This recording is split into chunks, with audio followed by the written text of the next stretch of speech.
Dans les rues animées de Londres, une visite inattendue allait bouleverser une journée ordinaire. Une erreur allait tout changer. Serena Hartley était la femme derrière un empire, mais personne ne le savait. À cet instant, tout ce qu'elle avait construit menaçait de s'effondrer. Accusée, humiliée et traitée comme une criminelle devant tous, ils ignoraient qui elle était vraiment, jusqu'à ce qu'il soit trop tard.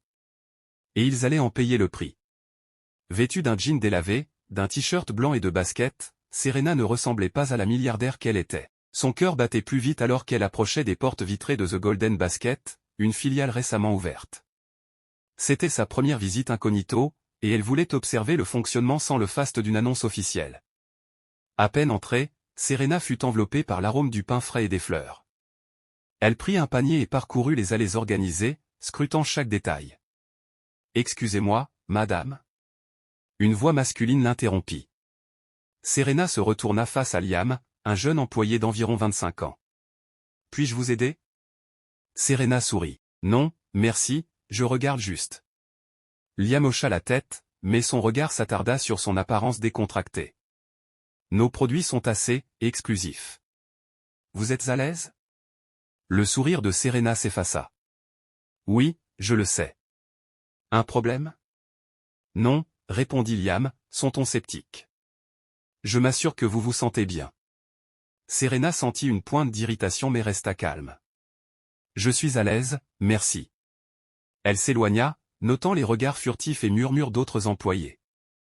L'irritation devint indignation. Au rayon des vins, elle s'arrêta devant un Château Margaux 1982, un millésime rare. Elle tendit la main. « Excusez-moi. » Une voix stridente l'interrompit. Une gérante, Emma, approcha, flanquée de 2 gardes imposants. « Que faites-vous ? » Ce vin coûte 5000 livres. Essayez notre gamme abordable. Serena, outrée, répondit, « Je connais le prix, et je... » Clara, appelle la police, coupa Emma. Tentative de vol. Le monde de Serena s'arrêta. Vol ? C'est absurde. Mais les gardes saisirent ses bras, l'entraînant vers la sortie. C'est ridicule. Vous ignorez qui je suis, protesta Serena, sa voix montant. Les clients filmaient, certains riant.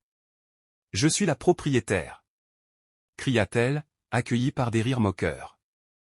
Emma ricana. Bien sûr, et moi, je suis la reine. Suivez-nous calmement. 2 policiers entrèrent. Serena sentit son estomac se nouer. Que se passe-t-il ? Demanda l'un, moustachu. Emma s'avança. Tentative de vol. Elle voulait partir avec une bouteille à 5000 livres. C'est faux. S'écria Serena. Je suis Serena Hartley, propriétaire de The Golden Basket. Les policiers échangèrent un regard sceptique. Madame, venez au commissariat clarifier ça. Escortée dehors sous les regards jugeurs, Serena bouillonnait de colère et d'humiliation. Son empire s'était retourné contre elle. Mais une résolution naissait, ils allaient regretter. Dans la voiture de police, elle fixa la façade brillante du magasin.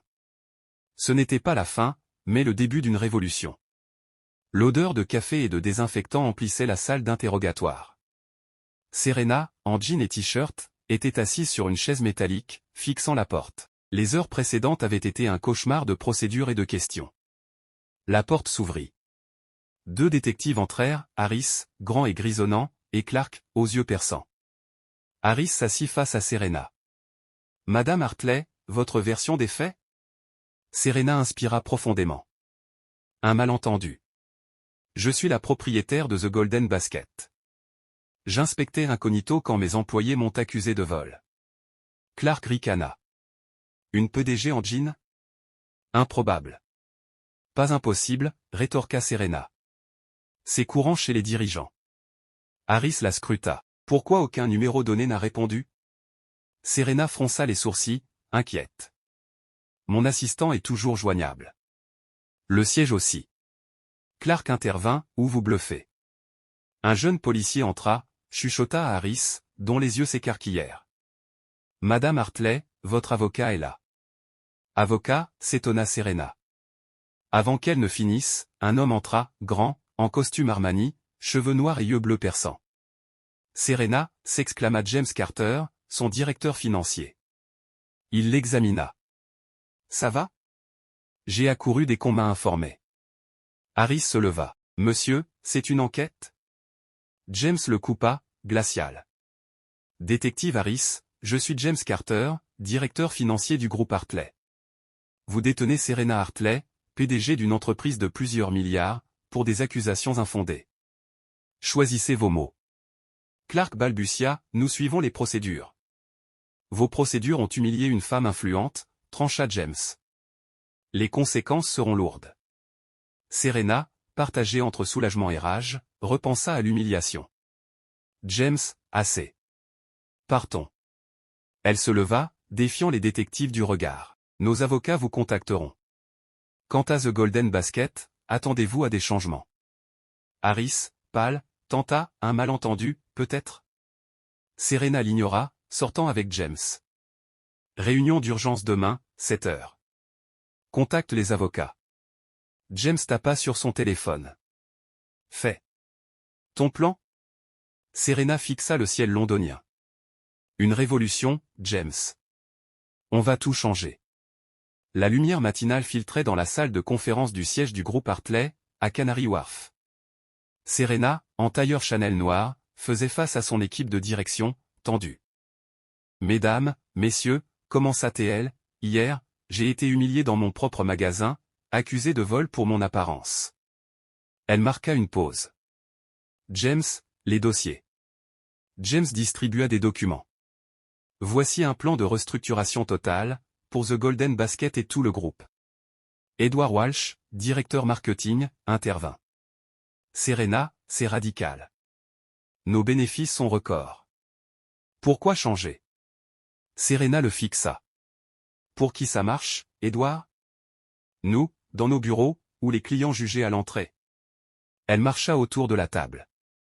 J'ai vécu la discrimination. Ce n'est pas isolé. Elle alluma un écran, montrant des vidéos de clients harcelés ou ignorés, souvent pour leur apparence. C'est systématique. Ça s'arrête maintenant. Amelia Brox, ressources humaines, objecta, un incident isolé, non. Non, répondit Serena, émue. Un schéma d'élitisme. Si nous ne changeons pas, nous serons dépassés. James ajouta, les jeunes consommateurs nous trouvent déconnectés. Les ventes baissent dans certaines régions. Comment faire? Demanda Sophie Langston, opération. Serena sourit. Formation à la diversité pour tous. Prix accessible sans sacrifier la qualité. Campagne marketing honnête, assumant nos erreurs. Edward s'inquiéta. Et nos clients actuels? Nous perdrons peut-être quelques élitistes, admit Serena. Mais nous gagnerons plus. Nous ne voulons pas de clients qui méprisent les autres. Amelia soupira. C'est inspirant, mais risqué. Rien de grand n'est facile, répondit Serena.